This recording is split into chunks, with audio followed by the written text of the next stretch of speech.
মাথাটাকে নিচু করে জীবনের সব গুনার ফিরিস্তিগুলো একটা একটা করে স্বীকার করে আল্লাহরে বলেন, আল্লাহ আমি পাপী। সুপ্রিয় দর্শক, আসসালামু আলাইকুম ও রহমতুল্লাহ। আশা করি সকলেই ভালো আছেন। পটুয়াখালীতে ডক্টর মিজানুর রহমান আজহারী সাহেব সকলের সামনে কথা বললেন এবং কাঁদলেন।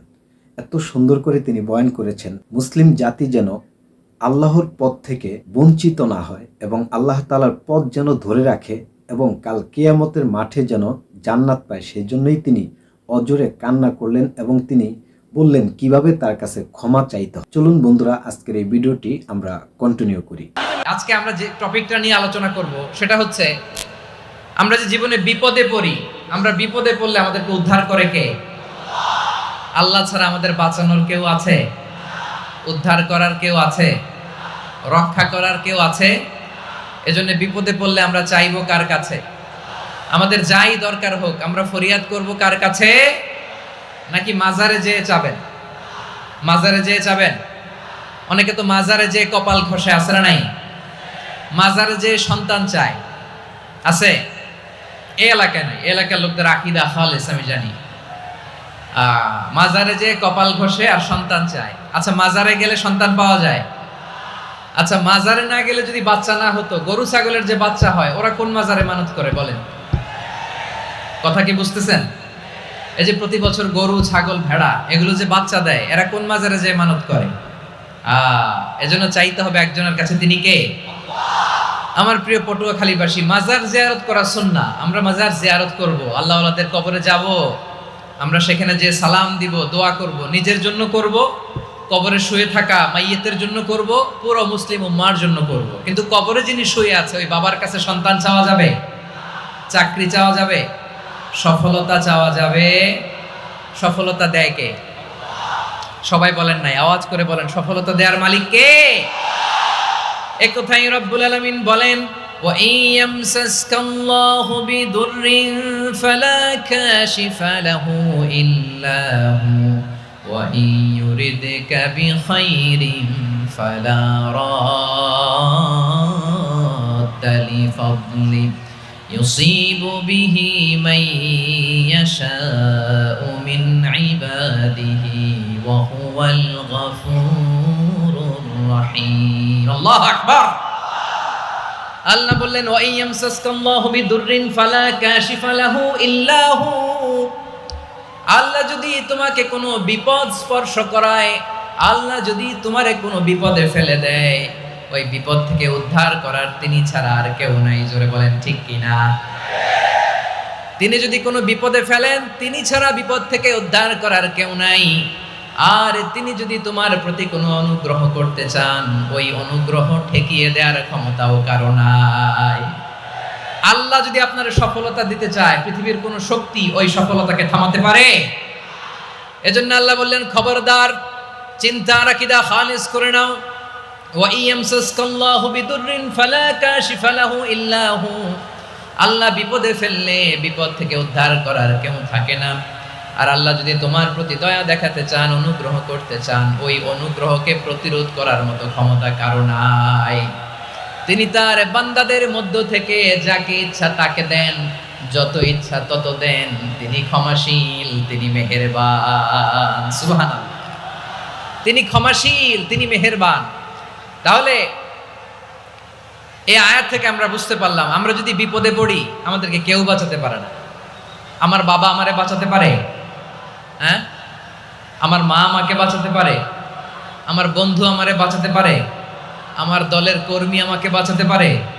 আমার পীর সাহেব আমারে বাঁচাতে পারে? আমার পটুয়াখালীর ভাইয়েরা খেয়াল রাখবেন, বাঁচাতে পারে এক মহান সত্তা, উদ্ধার করতে পারে এক মহান সত্তা। চিৎকার করে বলুন, তিনি কে? আবার আল্লাহ বললেন, আম্মাই ইউজিবুল মুত্তাররা ইযা দাআহু ওয়া ইয়াকশিফুস সুআ ওয়া ইয়াজআলুকুম খুলাফাআল আরদ আইলাহুম মা'আল্লাহ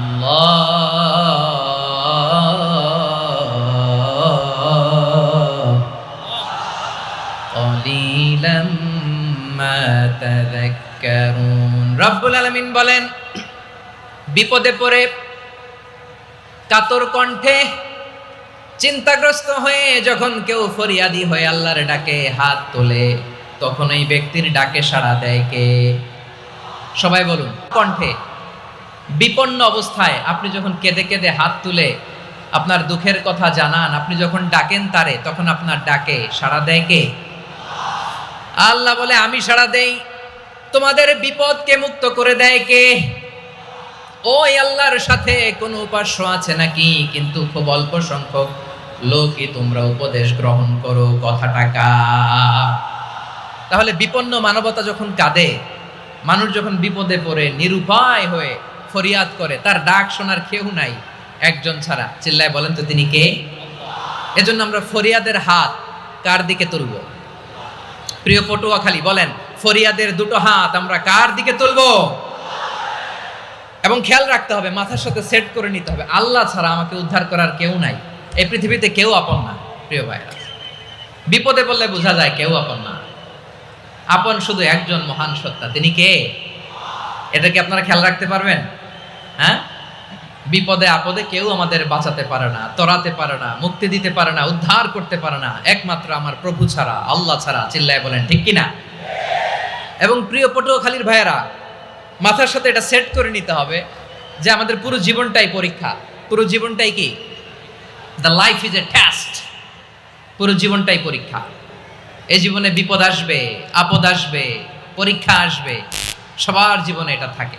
এক একজনের পরীক্ষা এক এক রকম। আমার পরীক্ষা একরকম, মাসুদ ভাইয়ের পরীক্ষা একরকম, চৌধুরী সাহেবের পরীক্ষা একরকম, আপনার পরীক্ষা একরকম, উনার পরীক্ষা আবার আরেক রকম। পুরো পৃথিবীটাই পরীক্ষা ক্ষেত্র, সবাই পরীক্ষা দিচ্ছি, কিন্তু কারো পরীক্ষা প্রশ্নের সাথে কারোটার মিল নাই। সুবহানাল্লাহ পড়বেন না? পুরোটাই পরীক্ষা ক্ষেত্র, সবাই পরীক্ষার্থী, কিন্তু প্রশ্নপত্র একটার সাথে আরেকটা মিলে না। One doesn't match the other. একজনেরটার সাথে আরেকজনেরটা মিলে না।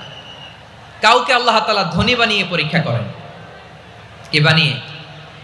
কথা কি বুঝতেছেন নাকি কষ্ট হচ্ছে? কষ্ট হচ্ছে আপনাদের? কাউকে আল্লাহ ধনী বানিয়ে পরীক্ষা করেন, আবার কাউকে আল্লাহ তাআলা গরিব বানিয়ে পরীক্ষা করেন, কাউকে আল্লাহ অসুস্থ বানিয়ে পরীক্ষা করেন। কেউ দেখবেন যে দুরারোগ্য ব্যাধিতে আক্রান্ত, ডাক্তার বলেছে আর সময় নাই, দুরারোগ্য ব্যাধি, ক্যান্সার, যার নেই কোনো অ্যান্সার, তার জন্য পরীক্ষা হচ্ছে এই রোগ। আরেক লোক দেখবেন তার আবার রোগ বালাই নাই, মাশাআল্লাহ, তাকে আল্লাহ তাআলা আর্থিক দৈন্যতা, দারিদ্রতা দিয়ে পরীক্ষা করছেন। এরকম আছে না নাই? টাকা পয়সা নাই, দিন আনে দিন খায়, যা আছে তাতে চলে না, এটা তার জন্য পরীক্ষা। আবার আরেক শ্রেণীর লোক দেখবেন তাকে আল্লাহ অসুস্থতাও দেয় নাই, দারিদ্রতাও দেয় নাই, তার দাম্পত্য জীবনের সমস্যা আছে না নাই? স্ত্রী কথা শোনে না, অথবা ছেলে মেয়ে কথা শোনে না। তাহলে পরীক্ষা সবার জীবনে আছে, এক একজনের পরীক্ষাটা এক এক রকম। আল্লাহ তাআলা দেখতে চায় যে এই পরীক্ষার সময় আমরা কিরকম রেসপন্স করি, how to deal with the test, কিভাবে এই বিপদ আপদ পরীক্ষাগুলোকে আমরা হ্যান্ডেল। আজহারী হুজুর অনেক সুন্দর করে কথা বুঝাতে পারেন। চলুন আমরা ভিডিওটি কন্টিনিউ। পরীক্ষাময় আমাদের জীবন, বিপদ আপদ পরীক্ষা, এটা মানুষের পিছু ছাড়ে না। সবার জীবনে পরীক্ষা আছে, নবীদের জীবনেও পরীক্ষা ছিল। সাহাবারা জিজ্ঞেস করেছেন, ইয়া রাসূলুল্লাহ, আইয়ুন নাসি আশাদ্দু বালাআন ফিদ দুনিয়া, এই দুনিয়ার বুকে কাদের পরীক্ষা সবচেয়ে বেশি? বিশ্বনবী বলেছেন, আল আম্বিয়া। এই পৃথিবীতে সবচেয়ে বেশি পরীক্ষা আল্লাহ তাআলা নিয়ে থাকেন নবীদের। কাদের? নবীদের। সুম্মাল আমসাল ফাল আমসাল, এরপরে নবীদের পরের স্তরে যারা, তাদের পরীক্ষা। এরপরে তাদের পরের স্তরে যারা, তাদের পরীক্ষা। সিদ্দিকিনদের, শোহাদাদের, সলিহিনদের, আল্লাহওয়ালাদের। যার ঈমান যত মজবুত, তার জীবনে পরীক্ষাও তত বেশি। চিল্লায় বলেন ঠিক কিনা? তাহলে মুমিনরা, বিশ্বাসীরা, আমরা কি পরীক্ষা বিপদ আপদে ভয় পাই? হ্যাঁ, বিপদ দেখলে ভয় লাগে আপনাদের? ভয় লাগে? হ্যাঁ, না, মুমিনরা বিপদে ভয় পায় না, তারা হতাশ হয় না, সুবহানাল্লাহ, তারা নিরাশ হয় না। বিশ্বাসীরা হাল ছেড়ে দেয় না, তারা ভরসা রাখে একজনের উপর। চিল্লায় বলতে হবে তিনি কে? কারণ মুমিন জানে the grief isn't permanent, the test isn't permanent, the struggle in our life isn't permanent. আমাদের জীবনের দুঃখ, কষ্ট, স্ট্রাগল, এগুলো পার্মানেন্ট নয়। After every difficulties there is an ease. সব কষ্টের পরেই একটা সুখ আছে না নাই? রব্বুল আলামিন বলেন ফাইন্না মাআল উসরি ইউসরা, ইন্না মাআল উসরি ইউসরা, ভয় পেও না, চিন্তা করো না, কষ্টের সাথেই আমি রেখে দিয়েছি স্বস্তি। সুবহানাল্লাহ বলেন। মুমিন জীবনে বিপদ যত বেশি, কষ্ট যত বেশি, তার সামনে সফলতা তার চেয়েও বেশি, ঠিক কিনা বলেন? কারণ বিশ্বাসীরা জানে রাত্রি যত গভীর হয় সুবহে সাদিকের সময় তত আগাতে থাকে। গর্ভবতী নারীর পেটের ব্যথা যত বাড়তে থাকে, ঘরে নতুন মেহমান আগমনের সময় ঘনাতে থাকে। মুমিনদের উপর বিপদ, অত্যাচার, আপদ, পরীক্ষা যত বাড়তে থাকে, কালেমার পতাকা উড্ডয়নের সময় কাছে আসতে থাকে। বিশ্বাসীদের এগুলো হিসাব মিলানো অনেক আগে, এগুলো অনেক আগে হিসাব মিলানো। দুঃখের আধার শেষে সুখের আলো মিটিমিটি হাসে, চিল্লায় বলেন ঠিক কিনা? দুঃখ যত বেশি, পরীক্ষা যত বেশি, কষ্ট যত বেশি, সুখের সময় তত কাছাকাছি, চিল্লায় বলতে হবে ঠিক কিনা? এজন্য মুমিন জীবনে পরীক্ষা বেশি, মুমিনদের হতাশা নাই, মুমিনরা নিরাশ হয় না, হতাশ হয় কাফিররা। মুমিনরা কখনো হাল ছেড়ে দেয় না, মুমিনরা ভরসা রাখে একজনের উপর, তিনি কে? তাহলে আমার প্রিয় পটুয়াখালীবাসী, বিপদ থাকবে, পরীক্ষা থাকবে, এই বিপদ থেকে আমাদেরকে উদ্ধার করবেন একজন, তিনি কে? আমরা শুধু আল্লাহর উপরই ভরসা রাখবো। রাজি আছেন তো? চাইবো একজন সত্তার কাছে, আওয়াজ করে বলুন তিনি কে? একজন সত্তার কাছে চাইবে। বিশ্বনবী ওনার চাচাতো ভাই আব্দুল্লাহ ইবনে আব্বাস রাদিয়াল্লাহু তাআলা আনহুকে বললেন, ইয়া আব্দুল্লাহ ইবনে আব্বাস, হে আব্দুল্লাহ ইবনে আব্বাস, ইদা সাআলতা ফাসআলিল্লাহ, যখন চাইবে আল্লাহর কাছে যাও। ও আব্দুল্লাহ, যখন চাইবা আল্লাহর কাছে চাও। ওয়া ইদা ইসতাআনতা ফাসতাইন বিল্লাহ, যখন সাহায্য চাইবা আল্লাহর কাছে ফরিয়াদ করো। জেনে রেখো ও আব্দুল্লাহ, ওয়া আলাম আন্নাল উম্মাতা লাউ ইজতামাআত আলা আন ইয়ানফাউকা বিশাইইন লাম ইয়ানফাউকা ইল্লা বিশাইইন ক্বাদ কাতাবাহু আল্লাহু লাক। ও আব্দুল্লাহ, জেনে রেখো, মনে রেখো, গোটা বিশ্বের সবাই মিলে যদি তোমার উপকার করতে চায় ততটুকুই তারা করতে পারবে যতটুকু আল্লাহ তোমার নসিবে সেটা লিখে রেখেছে, ঠিক কিনা বলেন? আর যদি গোটা বিশ্বের সবাই মিলে তোমার বিরুদ্ধে কনস্পাইরেসি করে, ষড়যন্ত্র করে, গোটা বিশ্বের সবাই মিলেও যদি তোমার ক্ষতি করতে চায় ততটুকুই শুধু পারবে যেটা আল্লাহ তোমার জন্য বরাদ্দ রেখেছে। যতটুকু আল্লাহ তাআলা তোমার জন্য বরাদ্দ রেখেছে অতটুকুই ক্ষতি করতে পারবে, আর এক চুল বেশিও করতে পারবে না, কমও করতে পারবে না, চিল্লায় বলেন ঠিক কিনা? এজন্য আমরা চাইবো কার কাছে? সবাই বলেন নাই, আওয়াজ করে বলেন কার কাছে? সব সময় আমরা আল্লাহর কাছে চাইবো, বিপদে আপদে, সুখে দুঃখে, সচ্ছল অবস্থায় অসচ্ছল অবস্থায়, পরাজয়ের সময় বিজয়ের সময়, সব সময় আমরা ভরসা রাখবো কার উপর? সবাই বলুন। একদল লোক আছে যারা বিপদে পড়লে আল্লাহরে ডাকে, আছে না নাই? পটুয়াখালীতে মাশাআল্লাহ নাই। বিপদ আসলে আল্লাহরে ডাকে, বিপদ নাই আল্লাহও নাই। বিপদে পড়লে নামাজ পড়ে, বিপদও নাই নামাজও নাই। বিপদে পড়লে জিকির করে, বিপদ যখন চলে যায় ওদের জিকিরও বন্ধ হয়ে যায়, এরকম আছে না নাই? কিছু লোক দেখবেন পরীক্ষা আসলে নামাজ পড়ে, আছে আছে? জেনজি আওয়াজ করো, এরকম আছে? এই কমন পড়ে গেছে, কমন পড়ছে। দেখবেন পরীক্ষার সময় নামাজ পড়ে, পরীক্ষাও নাই নামাজও আছে, এরকম। কিছু লোক আছে অসুস্থ হলে আল্লাহরে বড্ড ভালোবাসে, আল্লাহরে খুব ডাকে। অসুস্থ হইলে অসুস্থতাও নাই, আল্লাহ স্মরণও নাই। দেখবেন কিছু লোক নির্বাচন আসলে খুব আল্লাহওয়ালা হয়ে যায়, তখন দেখবেন মাথার মধ্যে হেজাব লাগায়, পাঞ্জাবি লাগায়, আল্লাহওয়ালা হয়ে যায়। নির্বাচনও নাই, এরপরে আল্লাহর কথাও নাই, আছে না নাই? না, এরকম হওয়া যাবে না। সব সময় আমরা আল্লাহরে ডাকবো, বিপদে আপদে সব সময় ভরসা রাখবো আমরা একজনের উপর। আওয়াজ করে বলেন তিনি কে?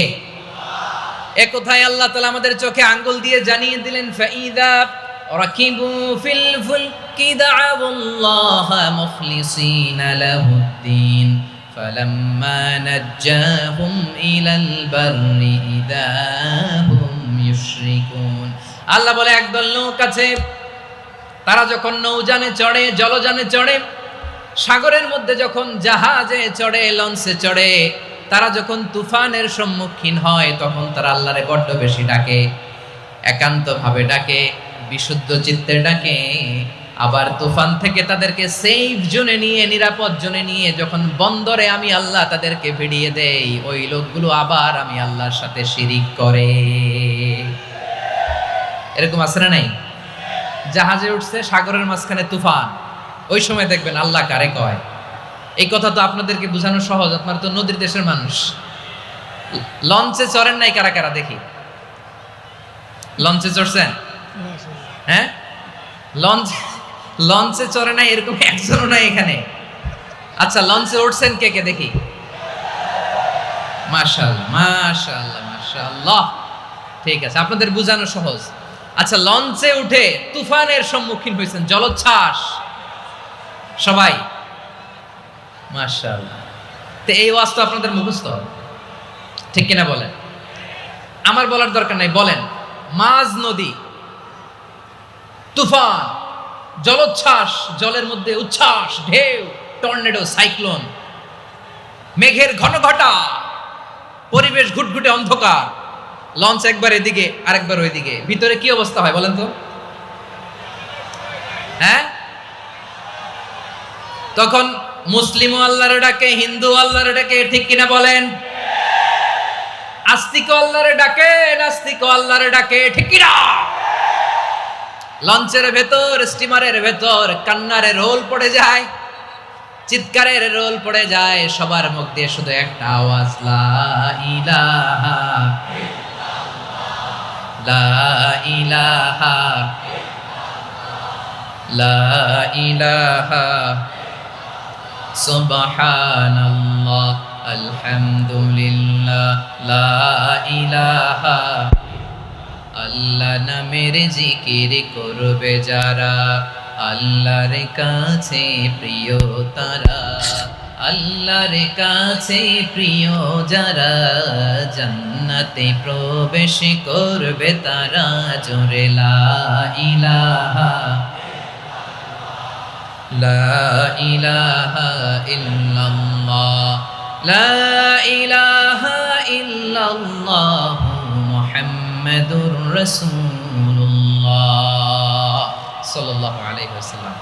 আমার প্রিয় পটুয়াখালীবাসী, তাহলে লঞ্চের ভেতরে যখন আমরা তুফানের মধ্যে পড়ি, তখন সবাই মিলে আমরা একটা নামের জিকির করি। নামটা কার? মুসলমানেরাও ডাকে, হিন্দুরাও ডাকে, আস্তিকও ডাকে, নাস্তিকও ডাকে, সবাই ডাকে একজনকে, তিনি কে?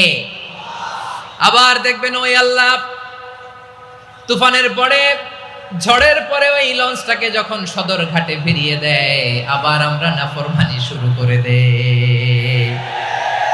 সে কোথায় আল্লাহ বললেন, ফাইদা রাকিবু ফিল ফুলকি দা'আউল্লাহ মুখলিসিনা লাহুদ্দিন ফালাম্মা নাজ্জাহুম ইলাল বাররি ইযা হুম ইউশরিকুন। সাগরে যখন তুফানে পড়ে আমি আল্লাহর ডাকে, আবার আমি আল্লাহ যখন বাঁচিয়ে দেই, আবার আমি আল্লাহর সাথে শিরিক শুরু করে। আমরা কি এরকম হতে চাই নাকি? এরকম করবেন? হ্যাঁ না, আমরা তুফানে পড়লেও আল্লাহরে ডাকি, আবার বাঁচায় দেওয়ার পরেও ডাকি কারে? আল্লাহকেই ডাকি। বিমানের মধ্যে মাঝে মাঝে দেখবেন যে এয়ার টার্বুলেন্স হয়, জানেন? এয়ার টার্বুলেন্স জানেন তো? মাঝে মাঝে বিমানটা বাউন্সিং করে, বাম্পি, ভেরি বাম্পি ওয়েদার। শোনেন নাই? 40,000 ফিট উপরে যখন থাকে, তখন পাইলট মাঝে মাঝে বলে, dear passengers, ladies and gentleman, right now we are flying 40,000 feet above the ground and we are passing very air turbulence, very heavy air turbulence right now. Please fasten your seat belt. দেখবেন মাঝে মাঝে বলে যে, ভদ্র মহিলা, ভদ্র মহোদয়গণ, আমরা 40,000 ফিট উপর দিয়ে যাচ্ছি আর এয়ার টার্বুলেন্স ফেস করছি, মেহেরবানি করে আল্লাহর হস্তে সিট বেল্ট বাঁধুন। তখন বিমানটা এরকম বাউন্সিং করে, শেকিং করে। আপনারা মুখোমুখি হয়েছেন? ইদানিং এই এয়ার টার্বুলেন্স বেড়ে গিয়েছে। গত বছর আমার ইন্টারন্যাশনাল অনেকগুলো ফ্লাইট ছিল, তো আমি দেখলাম যে আগের ফ্লাইটগুলোর তুলনায় এখন এয়ার টার্বুলেন্স খুব বেশি। আমি একটু রিসার্চ করে দেখলাম, ক্লাইমেট চেঞ্জের কারণে, জলবায়ু পরিবর্তনের কারণে আকাশের বাতাসের মুভমেন্টে পরিবর্তন হয়েছে, ফলে এখন বিমান শেকিং করে বেশি, বাউন্সিং। Bumpy weather. তো বলেন তো 40,000 ফিট উপরে যখন আপনি, কয় হাজার ফিট, সবাই বলুন কয় হাজার ফিট, 40,000 ফিট উপরে যখন আপনি, তখন যখন বিমানটা এরকম বাউন্সিং করে, সবাই যখন ভমিটিং করে বিমান নষ্ট করে দেয়, বমি করে, তখন বাঁচানোর কে আছে আল্লাহ ছাড়া? কেউ আছে? ওই মুহূর্তেও সবাই মিলে একজনকে ডাকে আওয়াজ করে বলেন তিনি কে? মাঝে মাঝে কিছু সোশ্যাল মিডিয়ায় কিছু ভিডিও পাওয়া যায় যে হেভি যখন এয়ার টার্বুলেন্স হয় 10 সেকেন্ড 15 সেকেন্ডের কিছু ভিডিও পাওয়া যায়, বিমানটা এরকম বাউন্সিং করছে, বাম্পি ওয়েদার, কাঁপছে, মানুষগুলো বমি করছে, অক্সিজেন মাস্কগুলো সব ঝুলে পড়েছে, বিমানটা শুধু কাঁপছে। তখন দেখবেন বিমানের ভেতরেও এরকম লঞ্চের মতো চিৎকার আছে না নাই? বিমানের ভেতরেও তখন চিৎকার। গত বছর হিথ্রো এয়ারপোর্ট থেকে সিঙ্গাপুর এয়ারলাইন্সের একটা ফ্লাইট, হিথ্রো টু চাঙ্গি, একটা ফ্লাইটে এমন বেশি এয়ার টার্বুলেন্সের শিকার হয়েছিল ওই এয়ারক্রাফটটা, 33 জন যাত্রী সেখানে আহত হয়েছে, একজন যাত্রী নিহত হয়েছে। কেবিন ক্রুজ, এয়ার হোস্টেস যারা আছে, একজনের নাক ফেটে, চোখ ফেটে, কপাল ফেটে, ব্লিডিং হয়ে শয়লা। প্রিয় ভাইরা, 40,000 ফিট উপরে বিমানটা যখন কাঁপবে, তখন আমাদেরকে আল্লাহ ছাড়া আর কেউ বাঁচানোর আছে? এত আসতে বললে হবে? ওই কঠিন মুহূর্তে আমার বাবা আমারে বাঁচাতে পারে, আমার বন্ধু আমারে বাঁচাতে পারে। এই গ্রাউন্ডে, জমিনের বুকে আমার প্রোটোকল, আমার ক্ষমতা, আমার দাম্ভিকতা, কোনো কিছু আমারে বাঁচাতে পারে একজন ছাড়া। চিল্লায় বলতে হবে তিনি কে? সে আল্লাহ বললেন, গোলাম আমি বিপদের সময় ঠিকই তোমাদের বাঁচিয়ে দেই। ওই বিমানের ভেতরে 40,000 ফিট উপরে যখন তোমরা এয়ার টার্বুলেন্সের শিকার হও, তখন নাস্তিকও আল্লাহরে ডাকে, হিন্দু আল্লাহরে ডাকে। জোরে বলেন ঠিক কিনা? আবার বিমানটা যখন শান্ত হয়ে যায়, একটু পরেই বিমানের স্ক্রিনের মধ্যে হিন্দি সিনেমা খোঁজে।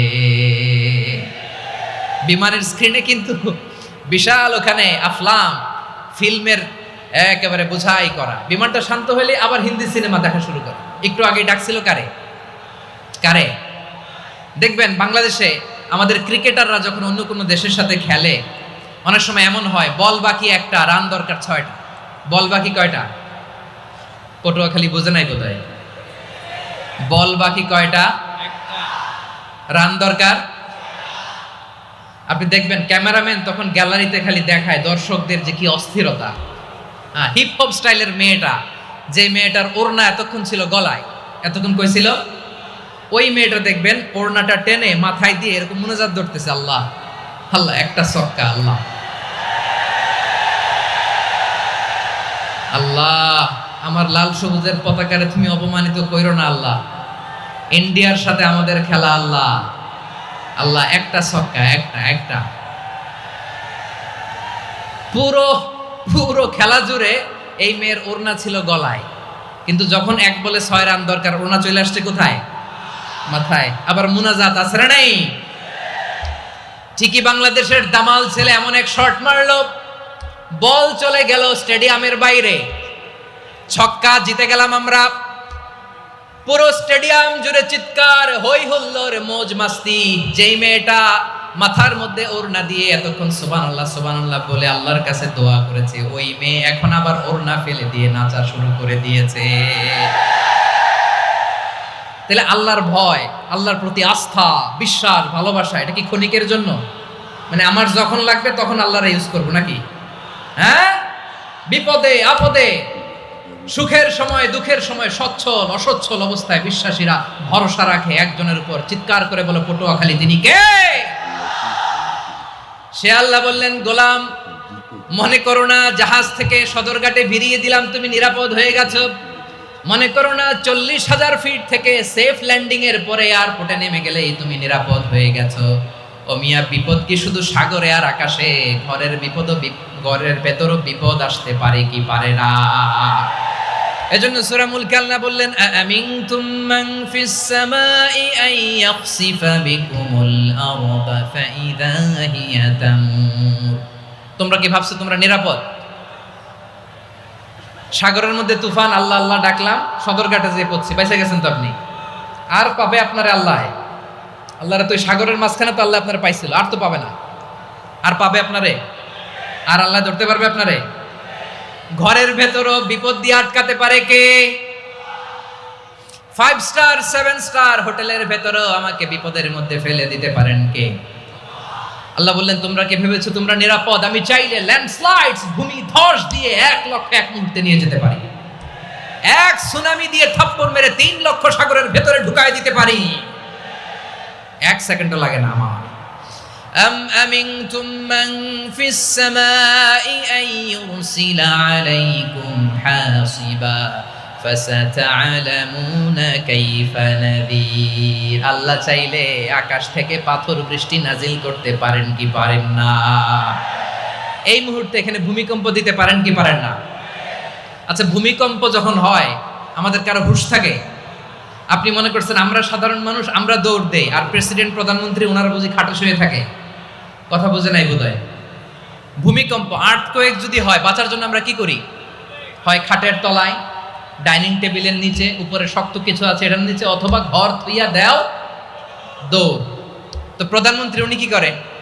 প্রেসিডেন্ট উনি কি করে? হ্যাঁ, উনি খাটের মধ্যে যে শুয়ে থাকে নাকি? উনিও দৌড়, সাধারণ মানুষও দৌড়, প্রধানমন্ত্রীও দৌড়, বাড়িওয়ালাও দৌড়, ভাড়াটিয়াও দৌড়, সবাই দৌড়। নাকি ভাড়াটিয়ারা বাড়ি থুইয়া দৌড়, বাড়িওয়ালারা আর বেরোয় না? এরকম না। তাহলে যে কোনো মুহূর্তে ভূমিকম্প দিয়ে নাস্তানাবুদ করতে পারে কে? আমার প্রিয় ভাইয়েরা, আমরা নিরাপদ নই, আমরা তার দয়ায় বেঁচে আছি। কার দয়ায়? এজন্য আল্লাহ বললেন, গোলাম, যে কোনো মুহূর্তে বিপদ দিয়ে তোমাদেরকে নাস্তানাবুদ করতে পারি। বিশ্বাসী বলে যদি নিজেকে দাবি করো, সব সময় ডাকতে হবে একজন সত্তাকে। বলেন তিনি কে? এই কথা ক্লিয়ার? এই সবগুলো উদাহরণ শেষে সবার কাছে ক্লিয়ার হয়েছে না যে বিপদ থেকে, আপদ থেকে, পরীক্ষা থেকে, ক্যালামিটি থেকে আমাদেরকে কেউ বাঁচাতে পারে না একজন সত্তা ছাড়া। আবারও বলেন তো তিনি কে? ক্লিয়ার? হ্যাঁ, সবাই বুঝতে পারছেন? আচ্ছা, এবার আমরা দেখি বিষ্ণু ইসা ইসলামের জীবনে বিপদ আপদ ছিল কিনা। উনি বিপদ আসলে কিভাবে ডিল করতেন, বিপদ আসলে কোন দোয়া পড়তে হয়, কিভাবে ফরিয়াদের হাত উত্তোলন করতে হয়, কিভাবে রবের দরবারে নতজানু হয়ে ফরিয়াদ করতে হয়, এটা জানার দরকার আছে না নাই? আসুন আমরা বিশ্বনবীর জীবনী থেকে দেখি বিপদ আসলে উনি কি করতেন। বিপদ আসলেই প্রথমে বিশ্বনবী সাল্লাল্লাহু আলাইহি ওয়াসাল্লাম একটা দোয়া পড়তেন। কি পড়তেন? তিনি পড়তেন, ইন্না লিল্লাহি ওয়া ইন্না ইলাইহি রাজিউন। নিশ্চয় আমরা আল্লাহর জন্য, নিশ্চয় আমরা কার দিকে ফিরবো ভাই? আবার কার দিকে ফিরবো? আওয়াজ করে বলুন তো, আমরা এসেছি কার কাছ থেকে, আবারও ফিরে যাব কার কাছে?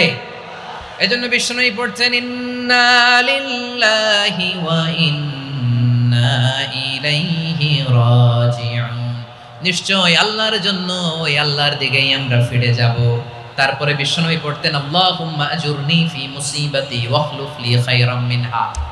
একসাথে প্রথমে পড়তেন ইন্না লিল্লাহি ওয়া ইন্না ইলাইহি রাজিউন, তারপর পড়তেন আল্লাহুম্মা আজুরনি ফি মুসিবাতি ওয়াখলুফ লি খায়রাম মিনহা। মানে আল্লাহ, এই যে আমি বিপদে ধৈর্য ধারণ করলাম, এটার সব তুমি আমার দাও, আর যেটা হারালাম এর চেয়ে ভালো কিছু দিয়ে মেকআপ করে দিও, ভালো কিছু দিয়ে বদল করে দিও। সুবহানাল্লাহ পড়েন। তাহলে বিপদ আসলে আমরা কি পড়ব? কথা বলেন। এই যে আমি শুয়েছিলাম, নাশিদ গাচ্ছিল ওরা, এদেশে পরস্পরে দেখা হলে দেয় সালাম, এদেশে আমজনতার হৃদয় জুড়ে পাকালাম, এদেশে বিপদ এলে সর্বজনে সর্বক্ষণে দোয়া পড়ে ইন্না লিল্লাহ। কি পড়ে? সুবহানাল্লাহ সুবহানাল্লাহ সুবহানাল্লাহ সুবহানাল্লাহ। এদেশে আজান শুনে সূর্য ওঠে শহর গ্রামে, এদেশে আজান শুনে সূর্য ডুবে সন্ধ্যা নামে, এদেশে সকল কাজে সবাই বলে বিসমিল্লাহ, এদেশে ভালো কিছু দেখে শুনে হাসি মুখে সবাই বলে মাশাআল্লাহ। সুবহানাল্লাহ পড়েন। তাহলে বিপদ এলে আমরা কি পড়ি? কথা বুঝলে সবাই উত্তর দিতে হবে। বিপদ এলে কি পড়ি? তাহলে বিপদ এলেই আমরা এখন থেকে ইন্না লিল্লাহ পড়ব, নাকি হাই হুতাশ করবেন? একদল আছে হাই হুতাশ করে, হায় আল্লাহ রে, মোর কি হইল রে, মুই কি হরমু রে, মুই কমবে যামু রে, আছে না নাই? এরকম বিলাপ করতে নিষেধ করেছেন বিশ্বনবী। কি করব, কই যাব, কি হবে, হায় হায়, এরকম হাহুতাশ আছে না নাই? বিশ্বাসীরা হাহুতাশ করে না, তারা ইন্না লিল্লাহ পড়ে। কি পড়ে মনে থাকবে? আমরা পড়বো ইন্না লিল্লাহি ওয়া ইন্না ইলাইহি রাজিউন, নিশ্চয়ই আমরা আল্লাহর জন্য, আমরা আল্লাহর দিকেই ফিরে যাব। এরপর পড়বো আল্লাহুম্মা আজুরনি ফি মুসিবাতি ওয়াখলুফ লি খায়রাম মিনহা। আল্লাহ, আমি যে বিপদে ধৈর্য ধারণ করলাম এটার সওয়াব দিও, আর যা হারালাম তার চেয়ে ভালো কিছু দিয়ে বদল করে দিও। সুবহানাল্লাহ পড়েন। বিশ্বনবীর হাদিস শুনলেন উম্মে সালামা রাদিয়াল্লাহু তাআলা আনহা। ওনার স্বামী হলো আবু সালামা। মজার ঘটনা খেয়াল করে শুনেন আমার প্রিয় কলিজার টুকরা ভাইয়েরা। কানগুলো খরগোশের কানের মতো খাড়া করে আমার দিকে তাকান। সাইয়্যিদাতুনা উম্মে সালামা রাদিয়াল্লাহু তাআলা আনহা, ওনার স্বামীর নাম আবু সালামা। শ্রেষ্ঠ দম্পতি, শ্রেষ্ঠ ফ্যামিলি। প্রথমে হিজরত করেছিলেন হাবাসায়, পরে হিজরত করেছেন মদিনায়। উহুদ যুদ্ধের পরে ওনার স্বামী আবু সালামা ইন্তেকাল করলো, শহীদ হলো। সুবহানাল্লাহ পড়েন। যখন আবু সালামা ইন্তেকাল করলো, উম্মে সালামা রাদিয়াল্লাহু তাআলা আনহা কেঁদে কেঁদে হয়রান। আর নবীর শিখানো বাণী অনুযায়ী তিনি বারবার পড়ছিলেন ইন্না লিল্লাহ। কি পড়ছিলেন? জামু কি হরমু এগুলো বলে নাই, কি বলছে? ইন্না লিল্লাহ। যেহেতু বিশ্বনবী বলেছেন কেউ যদি বিপদের প্রথম ধাক্কায় পড়ে ইন্না লিল্লাহি ওয়া ইন্না ইলাইহি রাজিউন, আল্লাহুম্মা আজুরনি ফি মুসিবাতি ওয়াখলুফ লি খায়রাম মিনহা, তাহলে এই বিপদে যে সে যা হারালো তার চেয়ে শ্রেষ্ঠ কিছু দিয়ে আল্লাহ তার বদল দিয়ে দিবে।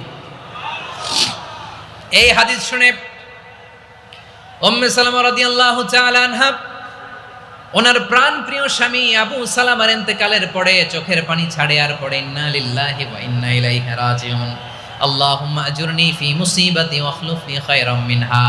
বারবার এই দোয়া পড়ে চোখের পানি ছাড়ে, এই দোয়া পড়ে চোখের পানি ছাড়ে। আর মনে মনে বলে আবু সালামার মতো ভালো মানুষ মদিনাতে নাই, আবু সালামার চেয়েও ভালো মানুষ মদিনাতে নাই। তার চেয়ে ভালো মানুষ কি করে আল্লাহ তাআলা আমারে দিবে? তার চেয়ে ভালো মানুষ তো আমি মদিনাতে দেখি না। চোখের পানি দিয়ে বুক ভাসায় আর নবীর হাদিসের উপর আমল করে পড়ে ইন্না লিল্লাহি ওয়া ইন্না ইলাইহি রাজিউন, ইন্না লিল্লাহি ওয়া ইন্না ইলাইহি রাজিউন। পড়তে পড়তে চোখের পানি ছাড়ে আর চিন্তা করে বিশ্বনবী বললেন এই দোয়া পড়লে যেটা হারালাম তার চেয়ে ভালো কিছু দিয়ে আল্লাহ পুরস্কার দেয়। আবু সালামার চেয়ে ভালো মানুষ মদিনার মধ্যে আর কে হতে পারে? কি আজীব তামাশা, কি অবাক করা ঘটনা। কিছুদিন পরে দেখা গেল সাইয়্যিদুল মুরসালিন রাহমাতাল লিল আলামিন স্বয়ং বিশ্ব নবী উম্মে সালামাকে বিয়ের প্রস্তাব পাঠিয়েছে। স্বয়ং বিশ্ব নবী উম্মে সালামা রাদিয়াল্লাহু তাআলা আনহাকে বিয়ের প্রস্তাব পাঠিয়েছেন। উনি রাজি হয়ে গেলেন, বিয়ে হয়ে গেল। উনি হয়ে গেলেন উম্মুল মুমিনিন, আমাদের মা, পুরো মুসলিম উম্মার মা। চিৎকার করে বলেন আল্লাহু আকবার। তাহলে আমার প্রাণপ্রিয় ভাইয়েরা, বিপদে পড়লে আমরা পড়বো ইন্না লিল্লাহি ওয়া ইন্না ইলাইহি রাজিউন, আল্লাহুম্মা আজুরনি ফি মুসিবাতি ওয়াখলুফ লি খায়রাম মিনহা। পড়বেন? পড়বেন না? যারা যারা বিপদ আসলে এই দোয়াটা পড়বেন এখন থেকে আওয়াজ করে ইনশাআল্লাহ বলেন। যা হারাইছেন তার চেয়ে শ্রেষ্ঠ জিনিস দিয়ে বদলা দিবে কে? বিশ্বাস হয়? একটু সন্দেহ লাগে মনে হয়, একটু সন্দেহ আছে? যাদের বিশ্বাস হবে তাদের কি আল্লাহ উত্তম বদলা দিবে, ঠিক কিনা বলেন? তাহলে বিপদে পড়লেই প্রথমে আমরা এটা পড়ব। দোয়াগুলো যদি এখন মুখস্থ না হয়, এই যে রেকর্ডিং হচ্ছে, পেয়ে যাবেন, কালকেই পেয়ে যাবেন। শুনে শুনে মুখস্থ করবেন। আমার মায়েরা, আমার বোনেরা, আপনাদের জন্য 3টি মাঠের অ্যারেঞ্জমেন্ট করা হয়েছে, আমি জানি। আপনারাও এই দোয়াগুলো পড়বেন, আপনার স্বামীকে শেখাবেন, সন্তানকে শেখাবেন, আপনার পুরো পরিবারটাকে জান্নাতের টুকরো বানিয়ে দিবে কে? তাহলে বিপদ আসলে প্রথমে কি পড়তে হবে এটা জেনে গেলাম। এরপরে বিপদ আসলে নিজেকে কি করে আল্লাহর কাছে সঁপে দিতে হয় এটাও জানার দরকার আছে না নাই? বিপদে প্রথমে ইন্না লিল্লাহ পড়লাম, ধৈর্য ধারণ করলাম, বিপদ থেকে উদ্ধারের সর্বোচ্চ চেষ্টা করলাম। আমার কাজ যখন শেষ তখন আমি আমার এই বিষয়টা আল্লাহর কাছে সঁপে দিব। কার কাছে সোপর্দ করব? কার কাছে? বিপদে বললে কেমন করে নিজেকে আল্লাহর কাছে সঁপে দিতে হয় আসুন সাইয়েদনা ইব্রাহিম আলাইহিস সালামের জীবনী থেকে জানি। আল্লাহর খলিল ইব্রাহিম আলাইহিস সালাম আমাদের মতো সমাজ ব্যবস্থা পায় নাই। আমরা জন্মের পরে আমাদের কানের ভেতরে আজান দিয়েছে কে? একামত দিয়েছে কে? আমাদের বাপদাদারা আমাদের কানে আজান দিয়েছে কি দেয় নাই? আমাদের জন্মের পরেই তো আজান, একামত, বাড়ির পাশে মসজিদ, প্রতিদিন আজান, জুমার খুতবা, প্রতি মাসে মাসে তাফসিরুল কোরআন মাহফিল, মসজিদ, মিনারা, অভাব নাই, ঠিক কিনা বলেন? আপনি যেই সুন্দর ইসলামিক এনভায়রনমেন্ট পেয়েছেন, আমাদের ইব্রাহিম খলিল উনিও কি এরকম পেয়েছিলেন? হ্যাঁ, উনি জন্মের পর পরে ওনার কানে আজান দিছে কেউ? আমার প্রিয় ভাইরা, আগা গোড়া একটা শিরকি পরিবেশ উনি জন্মগ্রহণ করেছেন। উনি ছাড়া ওই তল্লাটে একজনও আল্লাহর উপর বিশ্বাসী নাই। কল্পনা করতে পারেন? গোটা তল্লাটে, গোটা দেশে বিশ্বাসী মুমিন, আল্লাহর উপর বিশ্বাস স্থাপনকারী কয়জন? সবাই বলেন কয়জন? বাকি সব মুশরিক। বাকি সব মুশরিক নিজের সাথে নিজে শক্ত বোঝাপড়া করে, অ্যানালজি করে, সেলফ কনভারসেশন করে উনি মহা সত্যের সন্ধান পেয়েছে। উনি আকাশের তারা দেখে ভাবে মনে হয় এটাই আমার খোদা, পরে দেখে তারা নাই, মনে মনে বলে না তাইলে এটা না। আবার চাঁদ দেখে বলে চাঁদটা বড় মায়া লাগে, মনে হয় এটাই আমার রব, পরে দেখে চাঁদও নাই, কয় না এটা না। এরপরে দ্বীপ প্রহরের জলজলে সূর্যটা খা খা করে গোটা পৃথিবীটারে রৌদ্র দিয়ে তাতিয়ে রাখে। তিনি ভাবলেন মনে হয় এটাই আমার রব, কারণ এটাই তো সবচেয়ে বড়। কিন্তু বিকেল বেলা ওই সূর্যটাও যখন চলে যায়, সাইয়েদনা ইব্রাহিম বলে না এটাও তো নাই, আমার খোদা যদি আমারে ছেড়ে চলে যায়, বিপদে পড়লে আমারে উদ্ধার করবে কে? এভাবে নিজের সাথে অ্যানালজি, সেলফ কনভারসেশন করতে করতে করতে তিনি মহা সত্যের সন্ধান পেয়েছেন। সুবহানাল্লাহ পড়েন। সব শেষে তিনি ডিসিশন নিয়ে ঘোষণা দিলেন, ইন্নী ওয়াজ্জাহাতু ওয়াজহিয়া লিল্লাযী ফাতারাস সামাওয়াতি ওয়াল আরদা হানিফান ওয়া মা আনা মিনাল মুশরিকিন। নিশ্চয় আমি এমন সত্তার দিকে মনোনিবেশ করলাম, মুখাপেক্ষী হলাম, যিনি আকাশ বানিয়েছেন, জমিন বানিয়েছেন, আমি মুশরিক নই। সুবহানাল্লাহ। পারতেন? আপনি পারতেন? কেউ নাই, লক্ষ লক্ষ মুশরিক, আপনি একা। ওনার মতো এরকম বিচক্ষণতা দিয়ে আল্লাহরে খুঁজে পাইতে পারতেন আপনি? কি নবী ছিল, আল্লাহকে খুঁজে পেয়েছে। যখন আল্লাহর ইবাদত শুরু করলো, এই কথা ছড়ায় পড়লো চারদিকে। নমরুদ সাইয়েদনা ইব্রাহিমকে ডেকে পাঠালেন। নমরুদ বলে, ইব্রাহিম তুমি নাকি মূর্তির পূজা না করে কোন নতুন রবের ইবাদত করো, কে তোমার রব?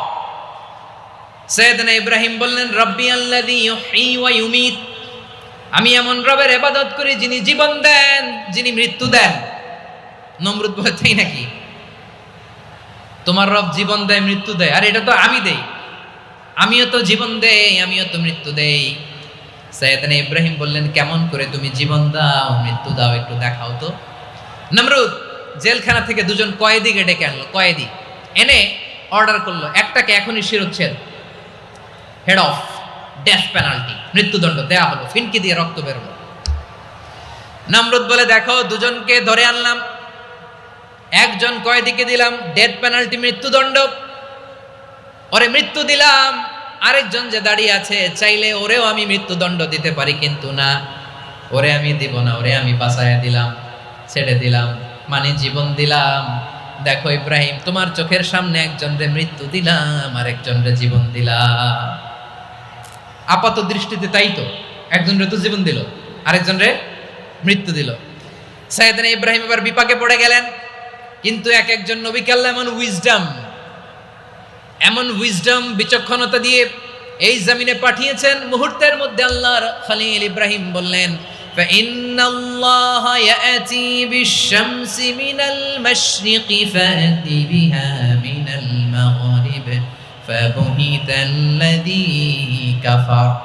আল্লাহর খলিল ইব্রাহিম বললেন, নমরুদ বুঝলাম তুমি জীবন দাও, মৃত্যু দাও, দেখলাম, কিন্তু আমার রব, আমার আল্লাহ প্রতিদিন সকালবেলা উষা লগ্নে ওই পূর্ব দিগন্ত থেকে সূর্যটাকে উদিত করেন, সাঁঝের বেলা, বিকেল বেলা, কুথুরি লগ্নে, সন্ধ্যা বেলা ওই দ্বিপ্রহরের জল জলে সূর্যটাকে পশ্চিম দিগন্তে ডুবিয়ে দেন। মানে সকালবেলা পূর্ব দিক থেকে উদিত করা সূর্যটাকে পশ্চিম দিকে বিকেলে তিনি ডুবিয়ে দেন। তুমি যদি পারো ওই সূর্যটাকে পশ্চিম দিক থেকে উদিত করে পূর্ব দিকে ডুবিয়ে দাও।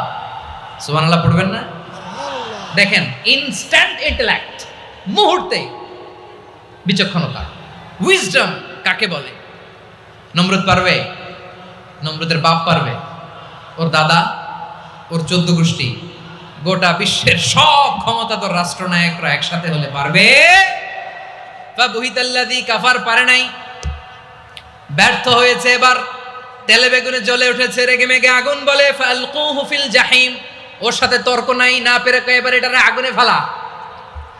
বিশাল বিশাল গাছ কেটে লাকড়ি এনে আগুনের কুণ্ডলি বানানো হলো, দাও দাও দাও দাও করে আগুন জ্বলে। আল্লাহর খলিল ইব্রাহিমকে আগুনে নিক্ষেপ করা হবে। আল্লাহর খলিল সাইয়েদনা ইব্রাহিমের হাতের মধ্যে রশি দিয়ে টাইট করে বাঁধা হলো, পায়ের মধ্যেও টাইট করে রশি দিয়ে বাঁধা হলো। আল্লাহর খলিল ইব্রাহিমকে আগুনের কুণ্ডুলির মধ্যে ফেলা হবে। অমিয়া, আপনি যে বিপদের কারণে ভয় পান, হতাশ হন, এটা কোনো বিপদ ওনার বিপদের সামনে? পটুয়াখালী আওয়াজ করে বলুন, সাইয়েদনা খলিল ইব্রাহিমের বিপদের সামনে আমাদের বিপদগুলো কোনো বিপদ? এটা কোনো বিপদই না, এটা কোনো বিপদই না। হাত পা বেঁধে টাইট করে নিক্ষেপ করা হবে, সিম্পলি ফেলা যাবে না, কারণ দাও দাও করে দ্য ব্লেজিং ফায়ার, এমন আগুনের কুণ্ডলি, কাছে যাওয়া যায় না, আগুনের উত্তাপে নিক্ষেপ করা হবে। হাতে রশি বেঁধে পায়ে রশি বেঁধে আল্লাহর খলিল ইব্রাহিম আলাইহিস সালামকে আগুনের মধ্যে নিক্ষেপ করা হবে। আহা, এটার বলে অগ্নি পরীক্ষা। উনি অগ্নি পরীক্ষার সম্মুখীন হয়েছিলেন, এজন্য কঠিন পরীক্ষাকে আমরা অগ্নি পরীক্ষার সাথে তুলনা করি, ঠিক কিনা? সাইয়েদনা জিবরাইল এসে বললেন, ও আল্লাহর খলিল, ওরা তো আপনার হাতও বেঁধে ফেললো, পাও বেঁধে ফেললো, নড়াচড়ার সুযোগ নাই, বলেন আমি জিবরিল ফেরেশতা আপনার জন্য কি করতে পারি? আল্লাহর খলিল ইব্রাহিম বলেন, ও জিবরাইল, তোমার কাছে আমার কোনো চাওয়া পাওয়া নাই। সুবহানাল্লাহ বলেন। তোমার কাছে বলার কিছু নাই, তোমার সাহায্যের আমার দরকার নাই। সাইয়েদনা ইব্রাহিম আলাইহিস সালামকে হাতে পায়ে রশি বেঁধে হাত পা বাঁধা অবস্থায় জ্বলন্ত অগ্নিকুণ্ডে যখন নমরুদের দলবল নিক্ষেপ করবে, আল্লাহর খলিল কিভাবে নিজেকে আল্লাহর কাছে সঁপে দিয়েছেন, পটুয়াখালীর ভাইরা খেয়াল করে শুনুন। হাত পা বেঁধে আল্লাহর খলিলকে যখন নিক্ষেপ করা হবে, তিনি মুখ ফুটে বলে ফেললেন, হাসবুনাল্লাহু ওয়া নি'মাল ওয়াকিল। হাসবুনাল্লাহু ওয়া নি'মাল ওয়াকিল, আমার জন্য আল্লাহই যথেষ্ট, আমার জন্য আল্লাহই যথেষ্ট। তিনি আমার সবচেয়ে বড় গার্ডিয়ান, তিনি আমার সবচেয়ে বড় অভিভাবক। জিব্রাইলের সাহায্যে অফারকে ফিরিয়ে দিলেন, দুনিয়ার বুকে কারো কাছে কিছু বলেন নাই, মুখ ফুটে বলেছেন হাসবুনাল্লাহ। ও আমার পটুয়াখালীর প্রাণের ভাইয়েরা, খেয়াল রাখবেন, কোনো বান্দা তার হাতে থাকা সব চেষ্টাটুকুন করার পরে মুখ ফসকে মুখ দিয়ে যখন বলে ফেলে হাসবুনাল্লাহ, বান্দা যখন হাসবুনাল্লাহ বলে ফেলে, ওই ব্যাপারটা ডিল করার দায়িত্ব স্বয়ং আল্লাহ আরশের উপর থেকে নিয়ে নেয়। আপনি যখন বলে ফেলবেন হাসবুনাল্লাহ, এটা ডিলিং করবে কে তখন? চিল্লায় বলেন না, তিনি কে? বান্দা তার সাধ্যের সবটুকু চেষ্টার পরে নতজানু হয়ে যখন বলবে হাসবুনাল্লাহ, আল্লাহ তুমি আমার জন্য যথেষ্ট, নি'মাল ওয়াকিল, তুমি আমার শ্রেষ্ঠ অভিভাবক, তখন তার কি দরকার না দরকার এটা ডিল করে স্বয়ং আল্লাহ। নিক্ষেপ করা হলো সাইয়েদনা ইব্রাহিমকে অগ্নিকুণ্ডলিতে। হাজার হাজার মানুষের দৃশ্য দেখার জন্য জড়ো হয়েছে এরকম বিশাল ময়দানে। কিন্তু কি অবাক করা ঘটনা, সবাই ভয় পাচ্ছিল, না জানে কি হয়ে যায়। আল্লাহর খলিলকে যখন আগুনের কুণ্ডলিতে নিক্ষেপ করা হয়, আল্লাহর খলিল ইব্রাহিম আগুনের কুণ্ডলীর মধ্যে বসে বসে মানুষগুলোর দিকে তাকিয়ে হাসতে শুরু করে দেয়। কারণ আকাশ থেকে রব্বুল আলামিন স্পেশাল ভার্ডিক্ট নাজিল করেছেন, স্পেশাল হুকুম জারি করেছেন, কুলনা ইয়া নারু কুনি বারদান ওয়া সালামান আলা ইব্রাহিম। ও আগুন, খবরদার, সৃষ্টি শুরু থেকে তোকে একটা ধর্ম আমি বাতলে দিয়েছিলাম, তোর ধর্ম, আগুনের ধর্ম হলো যা পাবে জ্বালিয়ে সারখার করবে। আল্লাহ বলল, আগুন, তোর ধর্ম দিয়েছিলাম, তুই সব জ্বালিয়ে পুড়িয়ে সারখার করে দিবি, কিন্তু ক্ষণিকের জন্য আমি তোর জ্বালিয়ে দেওয়ার ক্ষমতাটাকে কেড়ে নিলাম, জ্বালিয়ে ভস্ম করে দেওয়ার ক্ষমতা আমি কেড়ে নিলাম। কুনি বারদান, ঠান্ডা হয়ে যা, কিন্তু এত বেশি ঠান্ডা হবি না আবার আমার ইব্রাহিমের জন্য সর্দি লেগে না যায়। সুবহানাল্লাহ, এত আস্তে বললে হবে?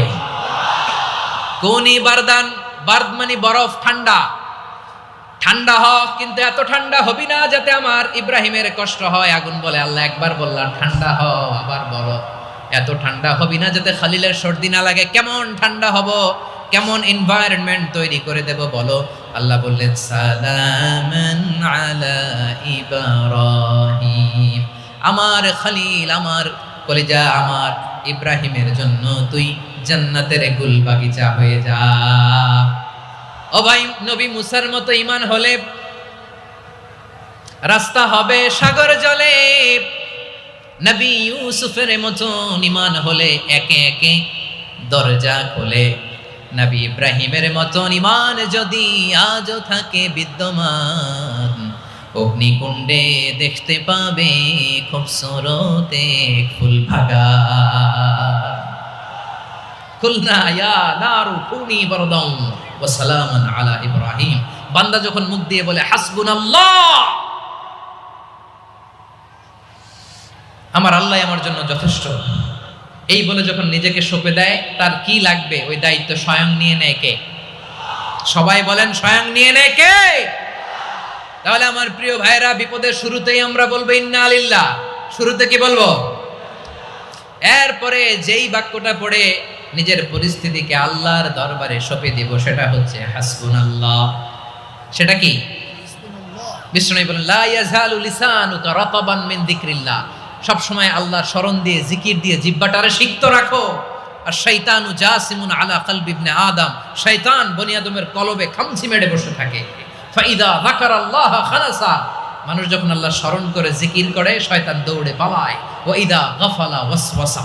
যখনই বনি আদম গাফেল হয়, তখনই শয়তান তার হৃদয়ে ওয়াসওয়াসা দেয়। এজন্য বিপদে পড়লে ইন্না লিল্লাহ, নিজের সবটুকুন করার পরে, নিজের রোল প্লে করার পরে নিজেকে আমরা কি বলে সঁপে দিব? সবাই বলেন, সবাই বলতে হবে। আরো জোরে বলে,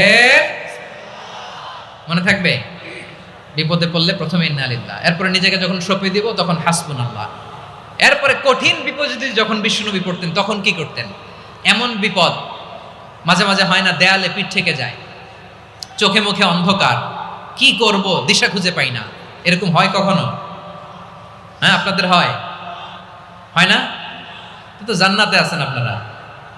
হয় হয় এরকম হয়েছে না যে দেয়ালে পিঠ থেকে গেছে, চোখে মুখে অন্ধকার, কই যাব, কি করব, বাঁচানোর কেউ না, এরকম হয়েছে কখনো আপনাদের? যদি হয় তাইলে এটার সলিউশন বলবো, না হইলে তো এগুলো বলে লাভ নাই। হয় হয় হয় বিশ্বনবী এরকম কঠিন বিপদে পড়েছেন জীবনের কিছু কিছু মুহূর্তে। ওই মুহূর্তে বিশ্বনবী স্পেশাল দুইটা দোয়া পড়তেন।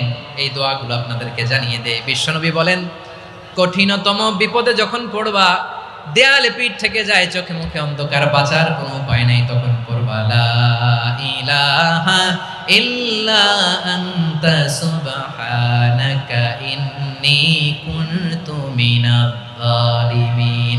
আল্লাহ, তুমি ছাড়া কোনো ইলাহ নাই, তুমি পবিত্র, নিশ্চয় আমি জালিমদের অন্তর্ভুক্ত। সুবহানাল্লাহ বলেন। এই দোয়া সাইয়েদনা ইউনূস আলাইহিস সালাম পড়েছিলেন যখন মাছের পেটে ছিলেন। কিসের পেটে? এবং অনেক মুফাসসিরিন একরাম বলেছেন, অনেক আহলুল ইলমরা বলেছেন, এটা হচ্ছে ইসমে আজম। ইসমে আজম এমন দোয়া যেটা দিয়ে দোয়া করলে আল্লাহ দোয়া কবুল করে। কিন্তু এটা কোনটা, এটা নিয়ে ইখতিলাফ আছে।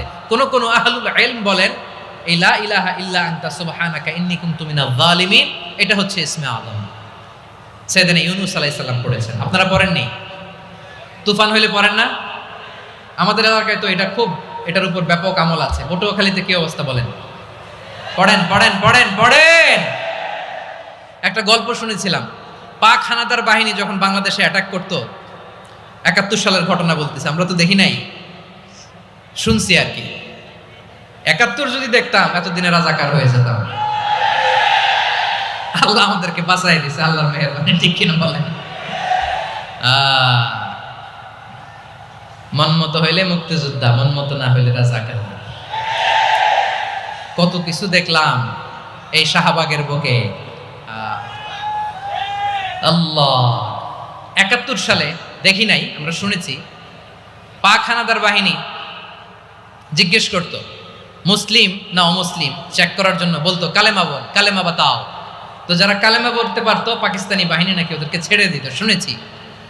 তো একজনকে, এক বাঙালিরে পেয়ে তার মাথার মধ্যে বন্দুকর নল ধরে বলতেছে কালেমা বল, সালে কালেমা বাতা, কালেমা বল। তো ভয়ের চোটে এই দোয়া পড়া শুরু করছে। ও পড়তেছে লা ইলাহা ইল্লা আনতা সুবহানাকা ইন্নী কুনতু মিনাজ জালিমিন। পাকিস্তানি বলে সালে ইয়ে তো মুসিবত কা কালেমা है। বাঙালি কয় হাম তো ভি মুসিবত মে হ্যাঁ। পাকিস্তানি বলে বেটা কোন দোয়া বললি, এটা তো মুসিবতের কালেমা। কয় আমিও তো মুসিবতে আছি, আমার মাথার মধ্যে বন্দুক ধরে তুমি আমার কালেমা জিজ্ঞেস করো, এখন কোনটা কালিমা আর কোনটা কি, তো আমার হুশ আছে নাকি? প্রিয় ভাইরা, আসলে এটা দুআউল মুসিবা, বিপদে পড়লে এই দোয়া পড়তে হয়। লা ইলাহা ইল্লা আনতা সুবহানাকা ইন্নী কুনতু মিনাজ জালিমিন। এটা পড়বেন আপনারা। এই দোয়া পড়ে সাইয়েদনা ইউনূস আলাইহিস সালাম মাছের পেট থেকে রক্ষা পেয়েছিলেন। রক্ষা করেছিল কে? তুমি ইউনূস নবীরে যখন খাইলো মাছেতে গিলিয়া, ফেরেশতা পাঠাইয়া দিলে ইসমে আজম দিয়া, প্রাণে ছিল যাহার ভয় সেথা পাইল আশ্রয়, প্রাণে ছিল যাহার ভয় সেথা পাইল আশ্রয়, মাছের পেট হতে সে যে পেল পরিত্রাণ। আল্লাহু আল্লাহু তুমি জাল্লে জালালুহু, শেষ করা তো যায় না গে তোমার গুণগান। আল্লাহু আল্লাহু সুবহানাল্লাহ পড়ে, লা ইলাহা ইল্লা আনতা সুবহানাকা ইন্নী কুনতু মিনাজ জালিমিন। বিষ্ণুই বললেন, দেয়ালে পিঠ থেকে গেলে, চোখে মুখে অন্ধকার, বাঁচার কোনো উপায় নাই, তখন এই দোয়াটা পড়তে হবে। এই দোয়া পড়ে আল্লাহর কাছে ফরিয়াদ করলে বিপদ মুক্ত করবেন কে? কেন এই দোয়াটা আল্লাহর কাছে বড্ড প্রিয় জানেন আমার ভাইয়েরা? কারণ এই দোয়ার মধ্যে তিনটা জিনিস আছে। আমি যেরকম আঙ্গুল উঁচু করেছি এরকম করেন তো। তিনটা। কয়টা? তিনটা। এক নম্বরে হচ্ছে তাওহীদ, দুই নম্বরে তাসবিহ, তিন নম্বরে তাকরীর। আই রিপিট, আবারও বলছি, এক নম্বরে তাওহীদ, দুই নম্বরে তাসবিহ, তিন নম্বরে তাকরীর। এ দোয়াটা আল্লাহর কাছে এত পছন্দনীয় কারণ এ দোয়ার প্রথম অংশে আছে তাওহীদ, আল্লাহর একত্ববাদের ঘোষণা। লা ইলাহা ইল্লা আনতা, ও আল্লাহ আপনি ছাড়া কোনো ইলাহ নাই, উপাস্য নাই। এ কথা বললে আল্লাহ বড্ড খুশি হয়ে যায়। সুবহানাল্লাহ পড়েন। এ দোয়ার দ্বিতীয় অংশে আছে তাসবিহ, মানে আল্লাহর প্রশংসা, প্রশংসা সূচক বাণী। সুবহানাক সুবহানাক সুবহানাক, ও আল্লাহ আমি আপনার পবিত্রতা ঘোষণা করছি। সুবহানাক, এ কথা শুনলেও আল্লাহ খুশি হয়ে যায়। সুবহানাল্লাহ পড়েন। এই দোয়ার তৃতীয় অংশে আছে তাকরীর, তাকরীর মানে পাপের স্বীকৃতি। তাকরীর মানে কি? তাকরীর মানে পাপের স্বীকৃতি। এই দোয়ার তৃতীয় অংশে আছে ইন্নী কুনতু মিনাল জালিমিন, ও আল্লাহ আমি জালিমদের অন্তর্ভুক্ত। আল্লাহ আল্লাহ আমি জালেম, আল্লাহ আমি ভুল করেছি, অন্যায় করেছি, আল্লাহ আমি জালেমদের অন্তর্ভুক্ত। এই পাপের স্বীকৃতি, অ্যাকনোলেজমেন্ট আল্লাহ বড্ড পছন্দ করে। যখন আল্লাহর কাছে আপনি ছোট হবেন, ছোট হতে হতে যত ছোট হবেন ওই দৃশ্যটা দেখতে আল্লাহ বড্ড পছন্দ করে। সুবহানাল্লাহ বলেন। তিন নম্বর অংশ ইন্নী কুনতু মিনাজ জালিমিন, আল্লাহ আমি জালেমদের অন্তর্ভুক্ত। সাইয়েদনা আদম আলাইহিস সালাম ভুল করে যখন নিষিদ্ধ গাছের ফুল খেয়ে ফেললেন, ফল খেয়ে ফেললেন, আল্লাহ বললেন আদম ক্ষমা পেতে চাইলে তুমি আর হাওয়া মিলে স্বীকৃতি দাও, পাপের স্বীকৃতি আর পড়ো রব্বানা ظلمنا أنفسنا وإن لم تغفر لنا وترحمنا لنكونن من الخاسرين। ও আল্লাহ আমি আদম আর হাওয়া জালামনা আনফুসানা, আমরা আমাদের নফসের উপর বড্ড জুলুম করেছি। আল্লাহ ওয়া ইল্লাম তাগফির লানা ওয়া তারহামনা, আপনি যদি ক্ষমা না করেন, আপনি যদি দয়া পরবশ না হন, আপনি যদি রহম না করেন, আমরা তো ক্ষতিগ্রস্তদের মধ্যে শামিল হয়ে যাব। এই দোয়া করার সাথে সাথে সাইয়েদনা আদম আর হাওয়া আলাইহিস সালামকে ক্ষমা করে দিলেন কে? তাহলে এই দোয়ার তিন নম্বর অংশ তাকরীর, এটা আল্লাহ বড্ড পছন্দ করে। আমার কলিজার টুকরা ভাইয়েরা, গুনাহ করে শিকার যেতে হবে, এটা আল্লাহ ভালোবাসেন। সাইয়েদনা আবু বকর রাদিয়াল্লাহু তাআলা আনহু বিষ্ণু ইসা ইসলামকে বললেন, ইয়া রাসূলুল্লাহ আল্লিমনি দুআআন আদউ বিহি ফি সলাতি, নবী হে আপনি আমার এমন একটা স্পেশাল দোয়া শিখায় দেন যে দোয়াটা আমি নামাজে পড়ব। নবী বললেন, তাহলে তুমি পড়ো আল্লাহুম্মা ইন্নী যালামতু নাফসি যুলমান কাসীরান ওয়া লা ইয়াগফিরুয যুনুবা ইল্লা আনতা ফাগফিরলি মাগফিরাতাম মিন ইনদিকা ওয়ারহামনি ইন্নাকা আনতাল গফুরুর রহিম। সুবহানাল্লাহ। সালাম ফিরানোর আগে পড়েন। প্রিয় বন্ধুরা, আপনারা শুরু থেকে শেষ পর্যন্ত যারা এই ভিডিওটি দেখেছেন তাদেরকে অসংখ্য ধন্যবাদ। এই ভিডিও সম্পর্কে আপনাদের কোনো মতামত থাকলে অবশ্যই কমেন্ট বক্সে দিবেন। দেখা হবে নতুন কোনো এপিসোডে। সে পর্যন্ত ভালো থাকবেন, সুস্থ থাকবেন। আসসালামু আলাইকুম ওয়া রাহমাতুল্লাহ।